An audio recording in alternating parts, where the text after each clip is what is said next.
Hello मेरे भाइयों बहनों और दोस्तों, आप सभी का अपने यूट्यूब चैनल अभ्युदय एकेडमी पर स्वागत है। चैनल पे नए आए हों तो चैनल को सब्सक्राइब कर लें और वीडियो देखने के लिए आप चैनल के नोटिफिकेशन को भी ऑन कर लें। तो आज एक नए टॉपिक समास, जिसमें से आपके मोस्टली नॉर्मली क्वेश्चन पूछे जा सकते हैं। बहुत आसान से क्वेश्चन आएंगे, कोई हार्ड क्वेश्चन नहीं आने वाला है। समाज से संबंधित क्या क्वेश्चन आएंगे उसको डिस्कस करेंगे। आपको क्या क्या समाज में पढ़ना है, कितना पढ़ना है, ये भी इस वीडियो में आपको देखने को मिलेगा।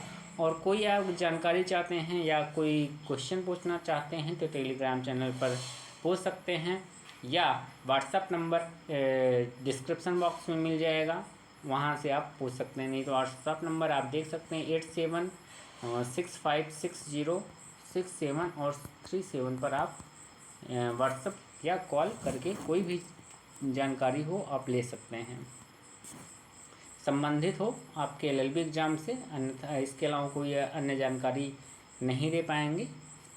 तो चलिए, समाज से संबंधित आपके लास्ट ईयर एक क्वेश्चन पूछा गया था, वो भी डिफिनीशन से संबंधित था।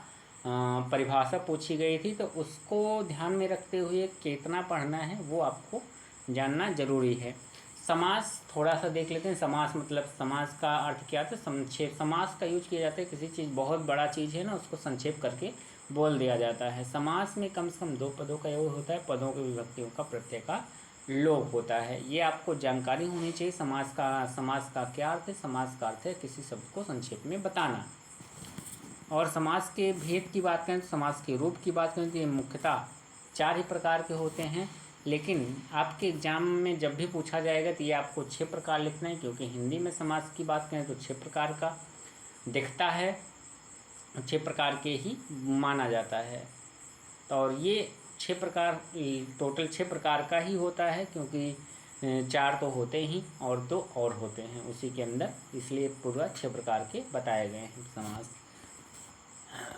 तो समास एक एक करके पढ़ते हैं। सबसे पहले आपको अव्ययी भाव समास के बारे में पता होना चाहिए। अव्ययी भाव क्या होता है? अव्यय क्या होता है? जिसमें पहला पद प्रधान होता है। पूर्व मतलब पहला पद, जैसे कि पहला पद प्रधान हो और पहला पद उपसर्ग हो। 2 चीज़ें बताई गई अव्ययी भाव में, पहला पद पूर्व पद प्रधान हो और पहला ही पद क्या हो? उपसर्ग हो। उपसर्ग आदि जो होते हैं वो अव्यय होता है। वो क्या कहलाते हैं? अव्यय का बोध कराते हैं तो अव्ययी भाव कहलाते हैं। जैसे प्रतिदिन, दिन में आगे कौन सा लगा है? उपसर्ग, प्रति का उपसर्ग लगा है तो प्रतिदिन हो गया है। इसी प्रकार से यथाशक्ति में यथा लगा हुआ है, यथा संभव है। जन्म में आजन्म उपसर्ग लगा, जन्म में आ उपसर्ग लग के आजन्म हुआ है। काम में वे उपसर्ग लग के बेकाम हुआ है। भरसक इत्यादि में जो है अव्ययी भाव समास होता है। आपको डेफिनेशन याद करनी है। अव्ययी भाव समास जिसमें पूर्व पद प्रधान होता है वह अव्ययी भाव समास होता है। जिसमें पूर्व पद प्रधान होता है वह अव्ययी भाव समास कहलाता है। याद हो गया होगा, साथ में पढ़ते चलिए, आपको याद हो जाएगा। जिसमें पूर्व पद प्रधान होता है वह अव्ययी भाव समास कहलाता है। अव्ययी भाव समास में पहला पद अव्यय हो सकता है, उपसर्ग आदि हो सकते हैं। तत्पुरुष समास दूसरा चलते हैं, दूसरे नंबर पे आते हैं तत्पुरुष समास। तत्पुरुष समास में क्या खासियत है? प्रथम पद विशेषण, द्वितीय पद विशेष से होता है। द्वितीय पद की प्रधानता होती है। तत्पुरुष में द्वितीय पद की प्रधानता होती है, ये आपको याद रखना है। तत्पुरुष समास किसे कहते हैं? जिसमें प्रथम पद विशेषण और द्वितीय पद विशेष से, उसे विशेष से लिखा जाता है, विशेष नहीं विशेष से ना। द्वितीय पद क्या होता है? विशेष से होता है। तो और द्वितीय पद की ही प्रधानता होती है। 3 भेद बताए गए हैं, एक तत्पुरुष स्वयं है, कर्मधारय है और द्विग, और यही कर्मधारय और द्विग मिला के 6 प्रकार के समास बनते हैं। गगनचुंबी, रस भरा, कामचोर, देशभक्ति। देखो गगनचुंबी जो है ये विशेष है, और इस चुंबी का विशेषण क्या है? गगन। भरा हुआ है किससे? रस से भरा हुआ। चोर कैसा है? काम से चोर है। भक्ति कैसी है? देश की भक्ति है। तो भक्ति क्या है? विशेषण। और भक्ति क्या है? विशेष्य है। और देश क्या है? विशेषण। देवालय, बलहीन, त्रिपुरारी, गंगाजल, राजगृह, राजा का राजगृह मतलब राजा का घर, गंगाजल गंगा का जल, देश सेवा देश की सेवा, पुस्तकालय पुस्तक का आलय, सभापति सभा का पति, पुरुषोत्तम पुरुषों में उत्तम, नरोत्तम नरों में जो उत्तम, आत्मनिर्भर ना, खुद पर निर्भर होना आदि जो हैं ये तत्पुरुष के उदाहरण हैं। कर्मधारय जिसमें विशेष और विशेषण भाव कर्ता कारक लिंग वचन में समान हो, जैसे पीतंबर, नीलगाय, महाकाव्य, महापुरुष।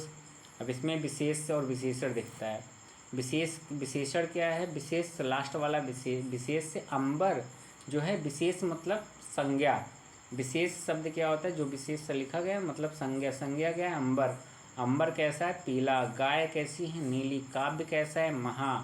पुरुष कैसा है? महा। युवक कैसा है? नया नया। सुंदर कैसा है? श्याम। श्याम कैसा है? घन ना। सिंह कैसा है? नर के समान है सिंह, वो है नरसिंह। नरसिंह, नील, पीत, महात्मा, ये सब क्या है? कर्मधारय की पहचान है, जिसमें विशेष विशेषण भाव हो। क्या है? विशेष विशेषण। वह कौन सा समास है जिसमें विशेष और विशेषण भाव दिखाई देते हैं? कौन सा समास? कर्मधारय समास है। जिस कौन से समास में विशेष और विशेषण के भाव दिखाई देते हैं? कर्मधारय में दिखाई देते हैं। और पूछ लिया जाए कि कौन से समास में पहला पद अव्यय होता है, या पहला पद प्रधान होता है, या पहला पद अव्यय होता है, ऐसे समास को क्या कहा जाता है? वो अव्ययी भाव समास कहलाता है। किस समास में पहला पद विशेषण और द्वितीय पद विशेष होता है? वो कौन सा समास कहलाता है? तत्पुरुष समास कहलाता है। सेम यही कर्मधारय में है, जिसमें विशेष और विशेषण का भाव होता है, वह कर्मधारय कहलाता है। द्विगु समास की बात करें तो जिसमें संख्या का बोधक हो, पूर्व पद संख्या हो, पूर्व पद जो है वो संख्या का बोधक हो, वह द्विगु समास कहलाता है। पूर्व पद क्या होता है? जिसमें पहला पद संख्यावाचक हो, वह द्विगु समास कहलाता है। अगर पूछ लिया जाए तो वह कौन सा समास है जिसमें पहला पद संख्यावाचक होता है? तो वह कौन सा समास है? द्विगु समास है। जैसे कि त्रिकाल, तीन काल, पसेरी 5 किलो का, पंचवटी 5 वट 5 वृक्षों का समूह, नवरत्न नव मतलब नव रत्न, जैसे कि अकबर के दरबार में नवरत्न थे। सतसई, दुवन्नी, चौराहा, दोपहर, दुधारी, ये सब क्या है? द्विगु समास के अंतर्गत आते हैं। बहुव्रीहि को क्या होता है? जिसमें ना तो पहला पद प्रधान होता है, ना तो अंतिम पद प्रधान होता है, जब उसके अलावा कोई अन्य पद प्रधान हो जाता है, वह बहुव्रीहि समास कहलाता है। जिसमें किसी अन्य पद की प्रधानता हो, वह बहुव्रीहि समास कहलाता है। जैसे निर्धन, चतुरानन, चतुर्भुज, शांतिप्रिय, दशमुख, लंबोदर, शूलपाणी, चंद्रभान, सपरिवार, डंडाडंडी, बेरहम, दिगंबर, सतखंडा, पीताम्बर, ये सब क्या है? बहुव्रीहि समास के उदाहरण हैं। जैसे निर्धन मतलब जिसके पास कोई धन नहीं है, वह निर्धन है। चतुरानन, जिसके 4 आनन हैं, वह चतुरानन है। जैसे कि चतुरानन से आप गणेश जी को ले सकते हो, चतुरानन से आप ब्रह्मा जी को ले सकते हो, उनके 4 मुख हैं। चतुर्भुज से चतुर्भुज, कौन चतुर्भुज? विष्णु जी चतुर्भुज हैं। शांत प्रिय, दसमुख अर्थात रावण। और लंबोदर यानी कि गणेश जी ना। शूलपाणी, जो शूल लिए हुए हैं। चंद्रभान, ये सब क्या हैं?